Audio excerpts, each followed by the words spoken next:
Good morning students. आज हम पढ़ेंगे संज्ञा। लास्ट हमने पढ़ा था भाषा व व्याकरण और सेकंड पढ़ा था वर्णमाला। तो आज का हमारा टॉपिक है संज्ञा। संज्ञा किसे कहते हैं देखते हैं। संज्ञा संसार में जितने भी व्यक्ति, वस्तु या स्थान हैं उन सभी के नाम हैं। नीचे आप कुछ चित्र देखेंगे और उन चित्रों में देखिए कुछ सेंटेंस लिखे हुए हैं और उनमें ब्लू रंग से जो लिखा हुआ है वो किसी न किसी चीज़ के नाम हैं, जैसे हिमालय, भारत, पुस्तक, सोहन, कुतुब मीनार, दिल्ली, हाथी, गन्ना, नानी, बुढ़ापे। तो ये सारे क्या हैं? ये नाम हैं। तो हम नाम को क्या कहते हैं? संज्ञा। अर्थात किसी व्यक्ति, प्राणी, वस्तु, स्थान, भाव या दशा का नाम बताने वाले जो शब्द होते हैं वो संज्ञा कहलाते हैं। जैसे आप देखते हैं आपकी क्लास में कितनी सारी वस्तुएं हैं, आपका नाम, आपके पेरेंट्स का नाम, वो सारी क्या है? वो सब संज्ञा है। आगे देखते हैं। देखो, व्यक्ति, वस्तु, प्राणी, भाव और स्थान के नाम को हम संज्ञा कहते हैं। यहाँ पिक्चर्स में देखेंगे व्यक्ति क्या है, वस्तु क्या है। देखिए नेक्स्ट, देखो स्थान, भाव। अब देखते हैं व्यक्ति। व्यक्ति राजू, मीरा, गीता, अशोक, राहुल, हरि, ये सब क्या हैं? ये व्यक्ति हैं। ये व्यक्तियों के नाम हैं। तो जितने भी व्यक्तियों के नाम होते हैं वो सभी क्या कहलाते हैं? संज्ञा कहलाते हैं। अब देखते हैं नेक्स्ट हम। देखो वस्तु, ये क्या है? गेंद, फल, साइकिल, बोतल, पेंसिल, कागज। तो ये सारे क्या हैं? ये भी संज्ञा हैं। हमने बताया था वस्तुओं के नाम को क्या कहते हैं? संज्ञा कहते हैं। तो वस्तुएं भी क्या हो गई? संज्ञा हो गई। नेक्स्ट हम देखते हैं प्राणी। मनुष्य, पशु, पक्षी, गाय, घोड़ा, ये सब किस में आ जाते हैं? ये सब प्राणी में आ जाते हैं। मतलब इसमें मनुष्य भी आ गए और इसमें सारे एनिमल्स जो जानवर होते हैं वो भी आ गए। मतलब लिविंग थिंग जितनी भी होती है सब प्राणी में आती हैं। नेक्स्ट हम देखेंगे हमारा भाव। क्रोध, खुशी, प्रेम, ईर्ष्या, दुख, भूख, प्यास, ये सब क्या होते हैं? ये सब हमारे भाव होते हैं। भाव मतलब जिनको हम महसूस कर सकते हैं, इस पर छू नहीं सकते, वो हमारे भाव कहलाते हैं। तो ये भी संज्ञा है। नेक्स्ट है स्थान। दिल्ली, मुंबई, मद्रास, कलकत्ता, मथुरा, ये सब क्या हैं? ये सारे भी संज्ञा हैं। ये क्यों संज्ञा हैं? क्योंकि ये सब क्या हैं? स्थानों के नाम हैं, जगह के नाम हैं। तो जगह के नाम भी क्या कहलाते हैं? संज्ञा कहलाते हैं। तो आप समझ गए संज्ञा के 3 भेद होते हैं: व्यक्तिवाचक संज्ञा, भाववाचक संज्ञा, जातिवाचक संज्ञा। और जातिवाचक संज्ञा के 2 भेद होते हैं: द्रव्यवाचक संज्ञा तथा समूहवाचक संज्ञा। तो आगे हम इनकी परिभाषा समझेंगे एक एक भेद की। तो देखते हैं व्यक्तिवाचक संज्ञा।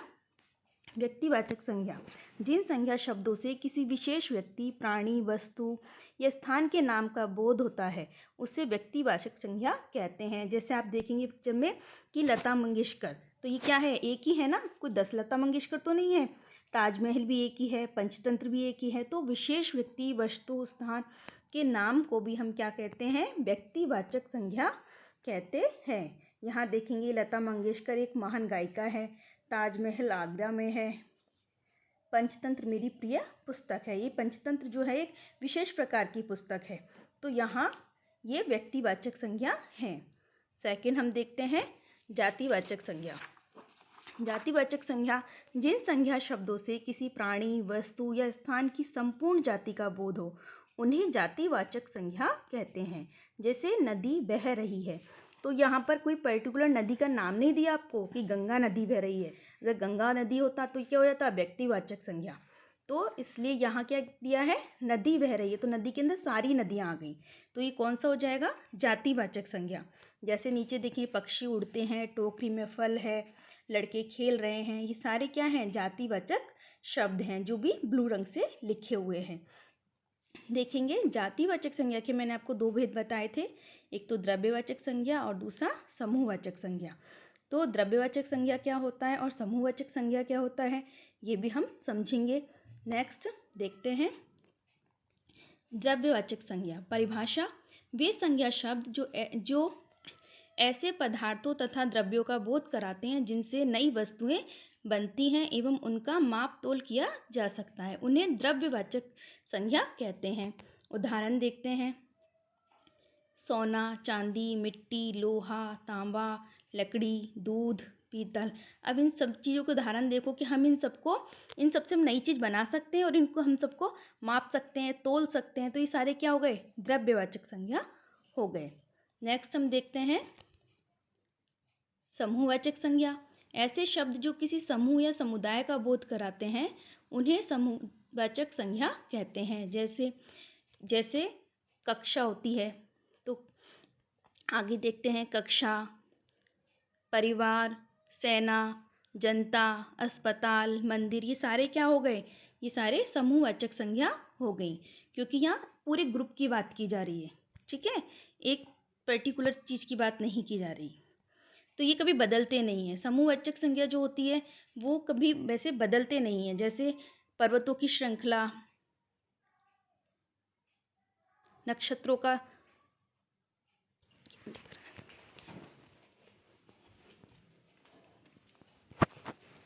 नेक्स्ट देखते हैं हम जातिवाचक संज्ञा हो गई हमारी, व्यक्तिवाचक संज्ञा हो गई। अब हमारी है भाववाचक संज्ञा।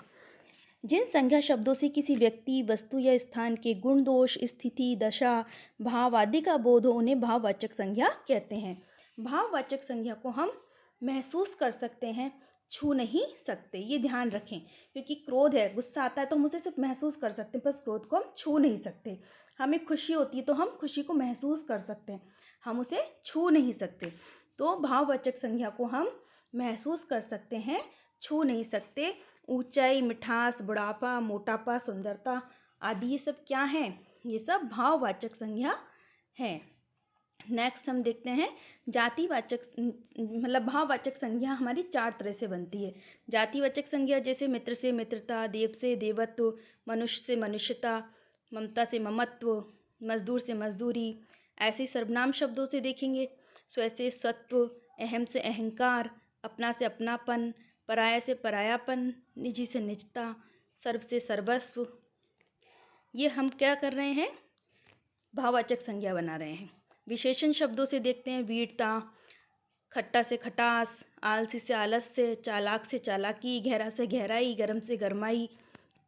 इसी तरह से हम क्रिया से भी देखते हैं थकना से थकावट, जीतना से जीत, हंसाना से हंसी, सींचना से सिंचाई, लिखना से लिखाई, देखना से दिखावट।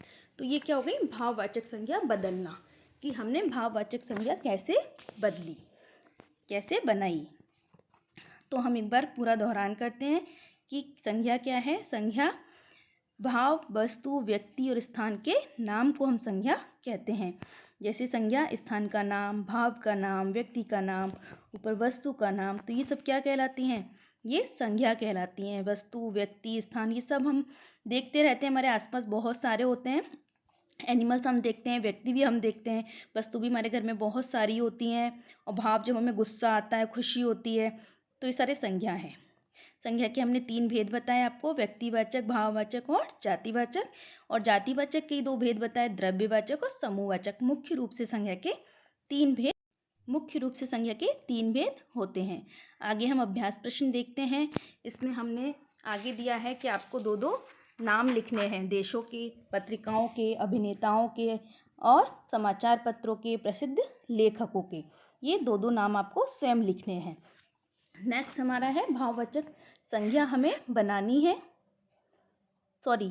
शब्दों को सही संज्ञा में लिखना है। व्यक्तिवाचक संज्ञा, जातिवाचक संज्ञा, भाववाचक संज्ञा बॉक्स में से छांटना है, और कौन सी व्यक्तिवाचक है, जातिवाचक है और भाववाचक है, ये आपको लिखना है। नेक्स्ट हमारा एक वर्ग पहेली दी हुई है, उसमें से भी हमें क्या करना है? व्यक्तिवाचक, जातिवाचक और भाववाचक संज्ञाएं अलग अलग छांटकर लिखनी है। तो ये काम आपको किस में करना है? ये तीनों क्वेश्चंस आपको नोटबुक में करने हैं, और आपको संज्ञा की परिभाषा, संज्ञा के भेदों की परिभाषा ये भी लिखनी है। तो ये मैं आपको एक वर्कशीट में लिख के भेज देती हूँ, वो आप अपनी नोटबुक में नोट करेंगे और काम अपना सुंदर व साफ करेंगे।